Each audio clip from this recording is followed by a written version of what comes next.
Hello, may buntag sa tanan.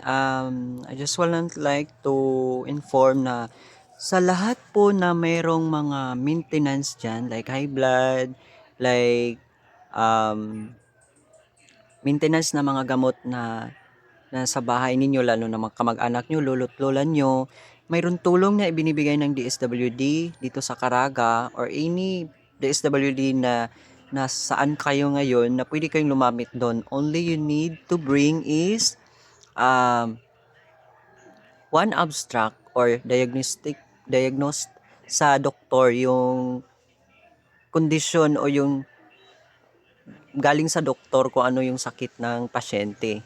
Pangalawa, tsaka yung resita na updated. Dalawa sila doon na updated. Photocopy each.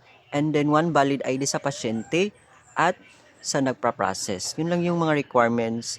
So, sayang naman kung hindi natin yun i-avail. 3.5 yun within this Caraga. I don't know sa ibang karatig na city o municipality. So, yun lang.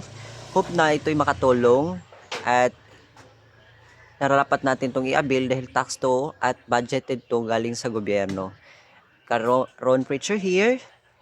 Thank you and goodbye. Ingat sa lahat.